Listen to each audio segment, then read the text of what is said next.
Distinguished President of the Security Council, esteemed members of the Security Council, distinguished Special Representative, I would like to thank Secretary General of the United Nations, Mr. Guterres, and Special Representative of the Security Secretary General and Head of UNMIC, Mr. Tanin, for the report submitted and for their efforts made towards the implementation of the UNMIC mandate.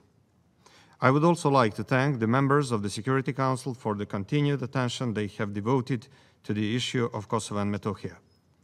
The Republic of Serbia highly values the activities of the mission of the United Nations in Kosovo and Metohija and supports it in carrying out its works as efficiently as possible pursuant to the UN Security Council Resolution 1244, and undiminished in scope, aiming to build and preserve lasting peace, stability, and security in the province.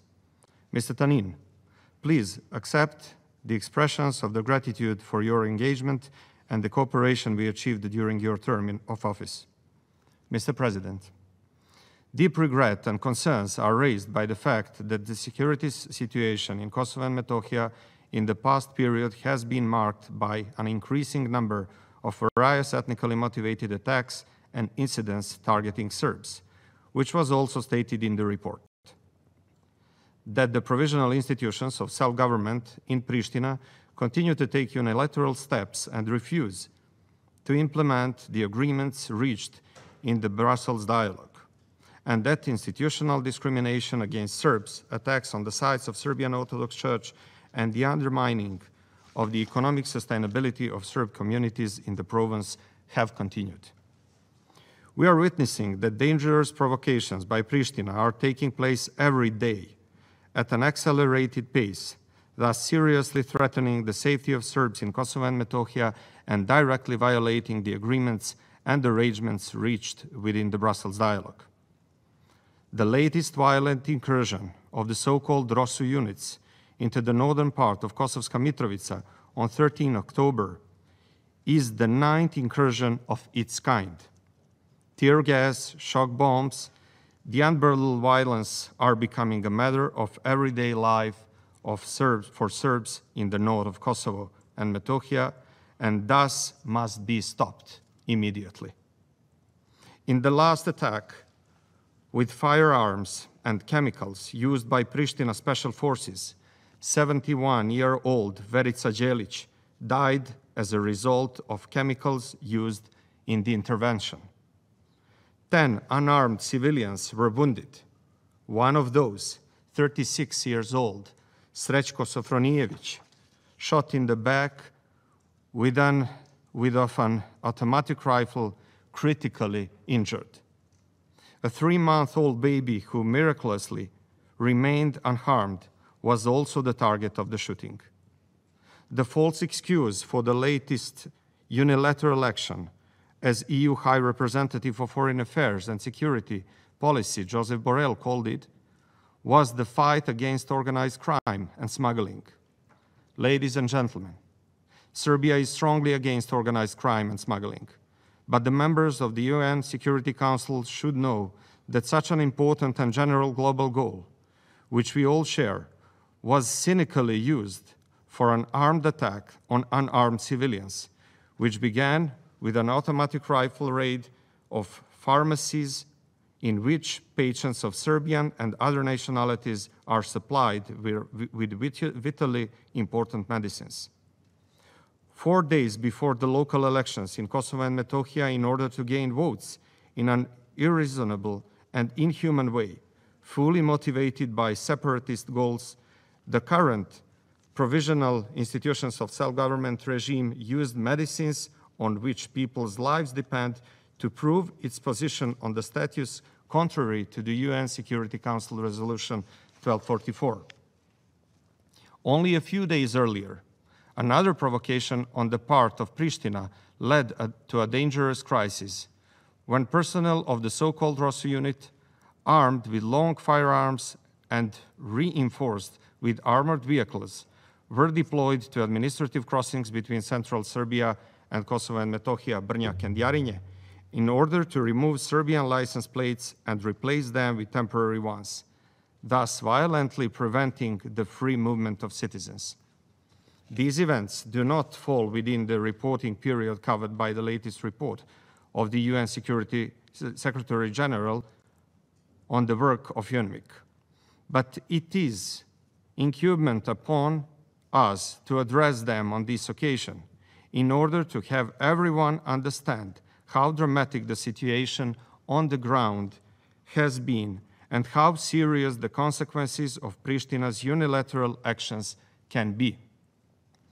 The incursions of heavily armed Pristina police formations, composed exclusively of Albanians, into the north of Kosovo and Metohija under various pretexts and motives, with the use of excessive force, are provocations that have an extremely dangerous potential to destabilize the already sensitive security situation on the ground.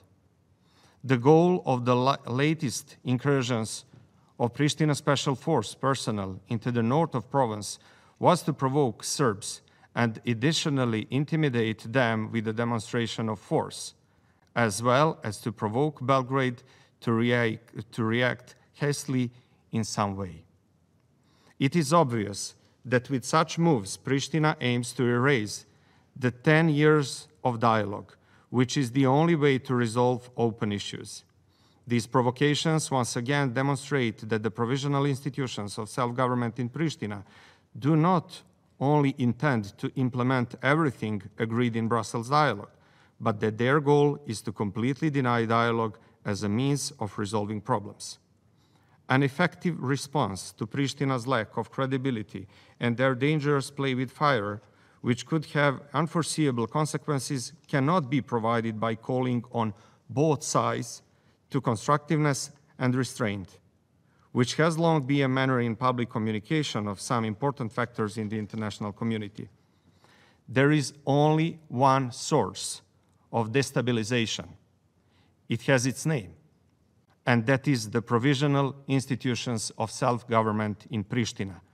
And after the events of 13 October, it is clear that it needs to be stopped by urgent and decisive action on the international community. It is now quite obvious that these are no longer sporadic and isolated provocations by Pristina, but that this is an organized campaign of ethnically motivated violence and discrimination against Serbs. We also express our concern over the latest impositions of tariffs by Pristina on certain products originating from central Serbia, which was made public on 8 October.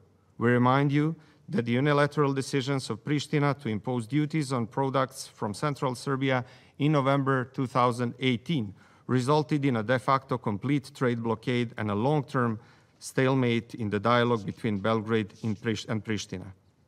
In contrast to Pristina, which persistently seeks to raise barriers towards central Serbia through unilateral acts, Belgrade is persistently and consistently working to liberalize the flow of people, goods, services, and capital, which is in the basic goal of our Open Balkan initiative. North Macedonia and Albania joined this initiative, but Pristina did not. Distinguished members of the Security Council, in the period from March to September this year, which is covered in the latest report, close to 100 ethnically motivated attacks were carried out against Serbs, their private property, religious and cultural heritage sites. The increase in the frequency of attacks was accompanied by the strengthening of the intensity of ethnically motivated violence, which more and more often targets children, the elderly, women, the few returnees present there, as well as churches and other property of the Serbian Orthodox Church. This systematically intensifies the ubiquitous sense of insecurity and the remaining Serbs, but also deters potential returnees who are in fact being told that local Albanian communities can attack them with impunity and prevent them from returning to live in their own homes. The most striking example of the position of Serbs in Kosovo and Metohija is the case of the displaced person Dragica Gašić, who moved into her apartment in the municipality of Đakovica again in early June. In that town, to which local Albanians proudly refer as a place forbidden to Serbs, Mrs. Gašić, on her return, first faced physical and verbal attacks by citizens of Albanian nationality living there. Instead of being provided protection, that seriously ill woman that became a victim of institutional persecution as well, that the local self-government bodies and the police unleashed against her. Since this is a person who is the first and only Serb returnee to Đakovica after more than 20 years, it was to be expected that at that moment, at least civil society organizations would attempt to protect her rights. However, NGOs from Đakovica soon joined the activities aimed at the expulsion of Mrs. Gašić, including those receiving funding from international donors for projects related to strengthening democracy and the rule of law. I must also mention the latest attack on the house of only remaining Serbian woman in the center of the city of Peć, retired teacher Rumena Ljubić, whose windows were stoned twice in just 24 hours on 13 October. Dragica's and Rumena's fate, in frightening reflections on the real situation of human rights that almost everyone of over 200,000 displaced Serbs and non-Albanians would face in Kosovo and Metohija, provided that they gather the courage to return to their homes in the province after more than 20 years. I would like to remind you once again that since 1999, only around 1.9% of internally displaced Serbs and other non-Albanians have achieved a sustainable return to Kosovo and Metohija as required by United Nations Security Council Resolution 1244. Therefore, I believe that the aforementioned will encourage the members of the SC and the international presence on the ground to devote priority and attention in the future to the issue of return of displaced persons, which is an important part of the UNMIC mandate under UN Security Council Resolution 1244. I therefore thank the Security Council in particular for keeping this extremely important issue in focus and for calling again in the conclusions of this report for the creation of conditions for the sustainable return of internally displaced persons and the sustainable reintegration of returnees. Distinguished members of the Security Council, Serbian medieval monuments in Kosovo and Metohija, including monuments that due to their exceptional values, but also constantly being subject to threats, are inscribed on the UNESCO list of World Heritage in danger, are still among the most endangered cultural heritage in Europe. I wish to recall that there are over 1,300 Serbian churches and monasteries in Kosovo and Metohija. Attacks on Serbian cultural and religious heritage are at the same time attacks on the identity of Serbs in the province and directly affect their sense of safety. A striking example of disrespect for Serbian cultural and religious monuments in province is the case of Visoki Dečani Monastery. The monastery, which has been target of attacks and shelling several times since 2000, is still secured by KFOR forces due to being under a threat. It is faced with a series of hostile actions, and the perpetrators are not deterred by the fact that this is a World Heritage Site. Despite frequent declaratory statements, even the decision of the so-called Constitutional Court of Pristina 5 years ago confirming ownership of Visoki Dečani Monastery over 24 hectares is not respected. Therefore, we welcome the assessment made by the UN Secretary General in his report. Dear Mr. President, the Republic of Serbia remains committed to finding a compromise political solution as prescribed under Resolution 1244, which will ensure lasting peace and stability. We firmly believe that dialogue and the implementation of the agreements reached are the only right way to resolve all open issues. As a state committed to the respect of international law and a member of United Nations, Serbia opposes any attempt at establishing an artificial balance between the parties in the dialogue, as well as the relativization of responsibility for unilateral acts. We note with concern that not even 8 years after reaching the Brussels Agreement, the establishment of the Community of Serb Municipalities has not been initiated, although Belgrade has fulfilled all its obligations under that agreement. There are also numerous and repeated examples of Pristina violating or obstructing agreements reached in dialogue in the areas of energy, justice, freedom of movement, and the visit of officials. One such example is the verdict sentencing Ivan Todosijević to 2 years in prison, which is also pointed out in the Secretary General's report. The Brussels Agreement was directly breached, which was also stated by the representatives of European Union. With its conduct, Pristina caused immeasurable damage to the reconciliation process in Kosovo and Metohija. Despite the interpretation from the European Commission that this is a violation of Brussels Agreement because Todosijević had to be sentenced by a panel consisting of the majority of judges of Serbian ethnicity, Pristina still does not take any action in this regard. Pristina also continued with the practice of banning Serbian officials from entering the territory of autonomous province of Kosovo and Metohija.